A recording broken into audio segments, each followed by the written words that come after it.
Hari ini untuk slot pertama di sana kita pada pagi ini, kami ingin berkongsi kepada anda berkenaan SOP penempatan kerja, sebab kalau kita lihat untuk gelombang yang ketiga bagi kes jangkitan COVID-19 di Malaysia, rata-ratanya berkenaan dengan mereka yang berada di tempat kerja. Kalau semalam kita boleh kongsikan, semalam saja ada 11 kluster tempat kerja yang baharu disenaraikan. Jadi untuk bercakap mengenai perkara ini bersama kami di talian Skype adalah Tuan Haji Muhammad Asri Abdul Wahab, iaitu Timbalan Ketua Pengarah Operasi Jabatan Tenaga Kerja Semenanjung Malaysia. Assalamualaikum Tuan Haji.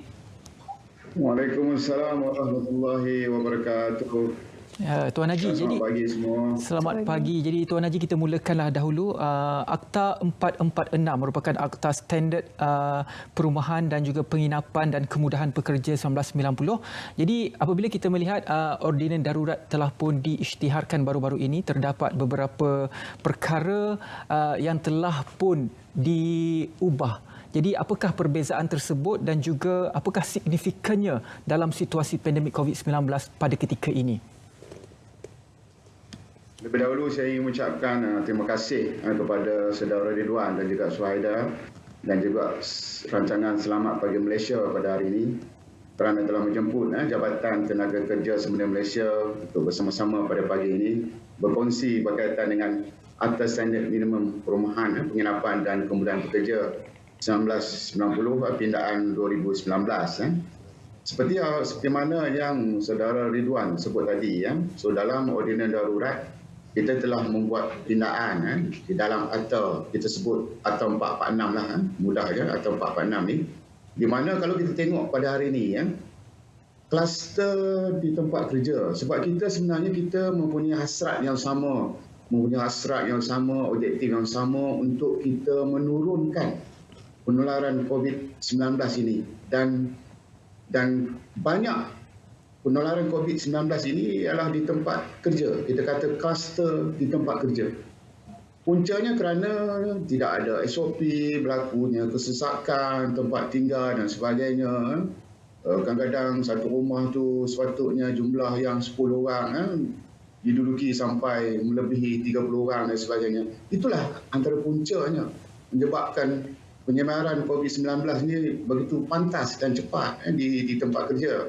Jadi kita membuat pindaan pada Akta 446 tu dalam ordinan darurat tu, di mana kalau jabatan kita pergi ke tempat penginapan tu dan kita nampak bahawa tempat itu amat teruk, sesak, padat dengan pekerja yang duduk dalam keadaan yang kebersihannya tidak terjaga, peredaran udaranya tidak ada, kadang dalam kontainer, tingkap pun tidak ada, struktur bangunan yang teruk. Jadi kuasa ketua pengarah boleh meminta supaya mengganti, mengubah ataupun membaiki penginapan tersebut dan tempoh yang tertentu. Kita akan bagi satu tempoh supaya dia dapat buat pembaikan, sama ada dia mengubah ataupun menggantikan sesuatu perkara ini dalam penginapan itu, supaya sekurang-kurangnya dalam masa yang singkat itu kita dapat memastikan bahawa penginapan mereka itu akhirnya akan berada dalam keadaan yang baik. Yang keduanya, kita juga atas kuasa ketua pengarah juga boleh mengarahkan untuk pindah serta-merta. Kalau kita tengok keadaan dalam bangunan mereka itu, apartmen contohnya, dalam keadaan yang begitu tak terkawal, kita guna perkataan daif lah. So, jadi ketua pengarah juga ada kuasa untuk meminta supaya mereka pindah segera ke tempat yang kita tentukan, supaya sama ada mereka akan membaiki tempat yang mereka ada sekarang ni ataupun mereka perlu mencari satu tempat yang lebih baik di luar sana. So, maksudnya mereka untuk sementara itu kita letakkan pekerja-pekerja mereka di satu tempat supaya mereka akhirnya boleh cari tempat yang lebih baik untuk tempatkan pekerja mereka, dan semua kos itu perlu ditanggung oleh majikan sendiri. Itulah perkara-perkara yang penting yang kita masukkan dalam ordinan darurat yang berkaitan dengan pindaan Akta 446, saudara Ridwan. Satu tindakan yang tegas boleh diambil menerusi di bawah Akta 446 ini. Jadi kalau mungkin Tuan boleh kongsikan apakah tindakan yang akan dikenakan terhadap majikan sekiranya mereka tidak mematuhi semua garis panduan ditetapkan di bawah akta ini? Memang tindakan yang paling tegas kita ambil di mana kalau sekiranya majikan enggan sama ada untuk memindahkan pekerja mereka, membaiki ataupun membuat pengubahsuaian tempat tinggal pekerja tersebut, denda itu boleh pergi sampai RM200,000 ataupun penjara 3 tahun ataupun kedua-duanya sekali. Dan saya juga ingin ulas berkaitan dengan Akta 446 ini, di mana sebenarnya Akta 446 ini kita telah pun menjelaskan tentang keperluan majikan memastikan tidak berlakunya kesesakan di penginapan pekerja itu sendiri. Dia seiring dengan bagaimana kita nak mengatasi isu penyebaran COVID-19 ini. Saya bagi contoh. Kalau dalam satu apartmen misalnya yang sepatutnya hanya boleh diisi dalam 8 ataupun 10 orang. Sebab apa? Dalam Akta 446 disebut bahawa untuk ruang tidur seorang pekerja bagi yang bukan berkonsep dormitory, dia adalah 3.6 meter persegi untuk seorang ruang tidur. Dan juga untuk dormitory dia 3.0 meter persegi. Jadi kalau dalam satu apartmen yang keluasan dalam 800 kaki persegi, hanya boleh diisi antara 8 hingga 10 orang saja berdasarkan pada ukuran yang saya sebut tadi. Tetapi apa yang kita lihat sekarang daripada operasi-operasi yang kami jalankan selama ini, banyak kami adakan operasi, boleh kata tiap-tiap hari kami mengadakan operasi di seluruh negara. Dan kalau kita lihat, kita dapati daripada kita pergi itu hampir 80% lebih memang tidak mematuhi kehendak Akta 446. Macam saya sebut tadilah, kalau sepatutnya 8 ataupun 10 orang, tapi yang diduduki sampai mencapai 30 orang. Dan yang amat menyedihkan, dalam Akta 446 kita sebut bahawa untuk ruang tamu dan juga ruang makan tidak dibenarkan untuk diletakkan tilam, katil dan sebagainya untuk jadikan tempat tidur. Tapi kebanyakan yang kita jumpa pada hari ini, di situ juga digunakan untuk tidur. Dan juga kadang-kadang bersesak-sesak menyebabkan tidak ada kemudahan kepada pekerja untuk mereka rehat, untuk mereka makan bersama di ruang makan ataupun ruang tamu. Dan ada lagi perkara-perkara yang berkaitan dengan Akta 446 ni, contohnya pekerja perlu diberi katil dan juga mereka mesti ada tilam. Sekurang-kurangnya ukurannya adalah 4 inci. Mereka perlu diberi bantal, perlu dibeli, yang penting adalah perkara-perkara lain seperti almari berkunci. Sebab almari berkunci ini penting untuk mereka menyimpan dokumen-dokumen yang berharga untuk mereka. Dan bilik air. Bilik air pun sebenarnya kalau kita tengok dalam Akta 46 memang jelas disebut bahawa untuk yang bukan dormitory, contoh macam rumah apartmen, dia ada dia punya kita panggil satu tandas itu dia hanya untuk 6 orang sahaja. Satu tandas untuk 6 orang. Jadi maknanya kalau dalam rumah itu dia ada 16 orang ataupun 14 orang misalnya, dia mesti disediakan tandas sekurang-kurangnya 3 tandas. Jadi tidak bolehlah kadang-kadang 30 orang tapi ada satu tandas saja. Jadi bagaimana mereka nak mandi, nak mencuci badan dan sebagainya. Di samping itu ada kemudahan-kemudahan lain yang perlu disediakan seperti kipas, lampu, peti pertolongan cemas, tong sampah dan juga bekalan air bersih dan juga elektrik. Jadi Tuan Haji, saya percaya bahawa gerak kerja pelaksanaan penguatkuasaan telah pun berlaku, tekanan telah pun diberikan kepada majikan. Pun begitu, hari demi hari kita melihat ada pertambahan kluster di tempat kerja. Mengapa situasi ini berlaku, Tuan Haji? Macam saya sebut tadi, Saudara Ridwan, sebab apa kesedaran di kalangan majikan itu tidak ada. Mereka kemungkinanlah, kalau boleh saya katakan, kadang mereka tidak terlalu memikirkan soal penginapan tersebut. Saya kadang-kadang saya sering pergi buat operasi, seluruh Malaysia kita pergi operasi. Kadang-kadang saya boleh katakan setengah-setengah majikan tu dia tidak tahu pun, dia tidak pergi tengok pun tempat pekerja-pekerja mereka penginapan mereka, untuk mereka tidur, mereka makan dan sebagainya. Kadang kalau kita tengok mandi mereka itu di kolah, bukan di bilik air, di kolah yang terbuka begitu saja.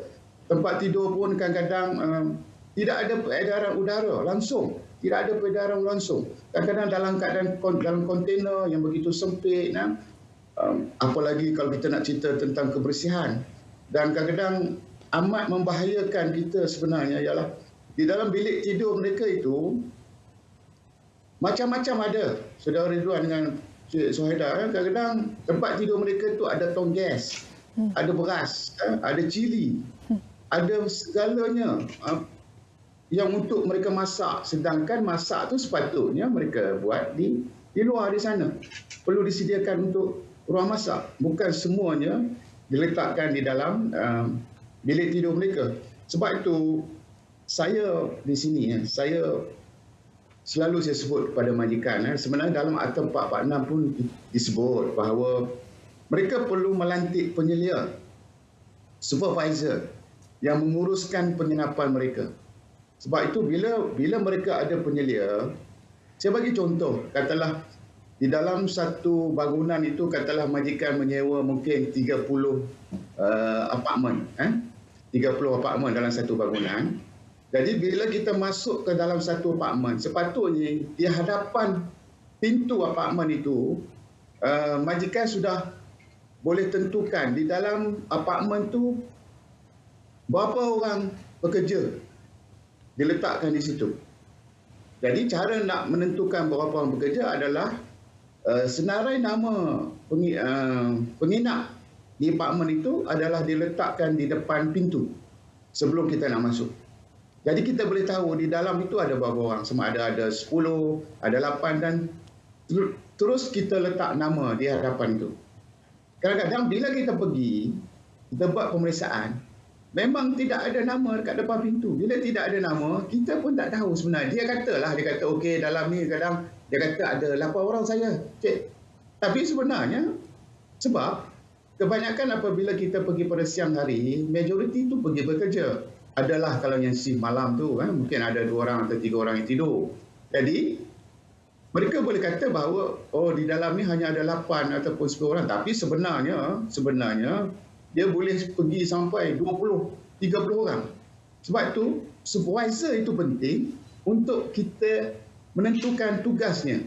Dari segi menentukan kena ada di depan itu untuk menyukat suhu bila kita nak masuk ke dalam apartmen tersebut, dalam bangunan tersebut, ada hand sanitizer untuk bersih tangan dan sebagainya. Pastikan semua pekerja-pekerja tu pakai mask untuk masuk ataupun keluar daripada apartmen tersebut. Cara mana mereka nak menentukan dari segi mereka berehat, makan dan sebagainya.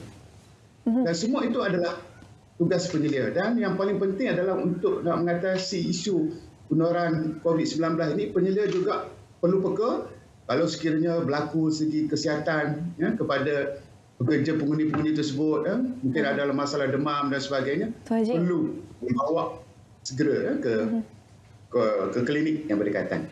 Kalau kita lihat situasi Tuan Haji cerita ni lebih kurang, saya teringat masa belajar dulu di universiti. Tapi dekat sana ada warden yang jaga di kawasan tempat bekerja ni. Mungkin betul seperti cadangan Tuan Haji sini perlu ada penyelia.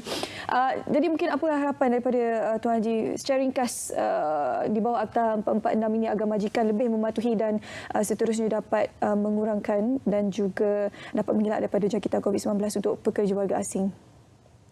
Sudah tentulah hasrat kita semua, Puan Suhaida juga Saudara Ridwan. Hasrat kita semua sebenarnya, hasrat kepimpinan negara, hasrat rakyat Malaysia adalah kita amat berharap bahawa penularan COVID-19 ini turun dengan serta-merta.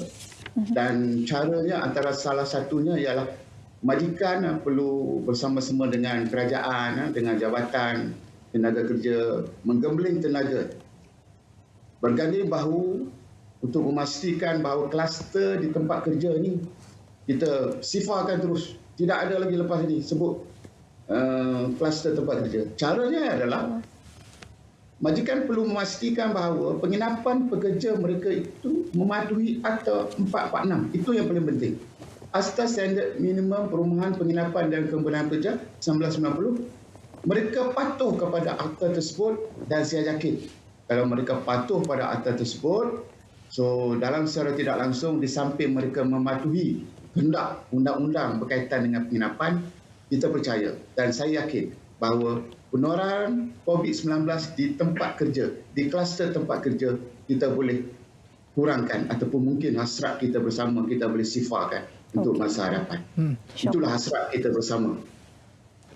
Itu dia penerangan daripada Tuan Haji Muhammad Asri Abdul Wahab, iaitu Timbalan Ketua Pengarah Operasi Jabatan Tenaga Kerja Semenanjung Malaysia, memberi penerangan kepada kita Akta 446 dan juga apakah yang perlu dilakukan oleh majikan untuk kita membendung penularan COVID-19 di kalangan pekerja dan juga kluster di tempat kerja. Terima kasih Tuan Haji. Sama-sama. Alhamdulillah. Assalamualaikum. Waalaikumsalam warahmatullahi wabarakatuh. Dengan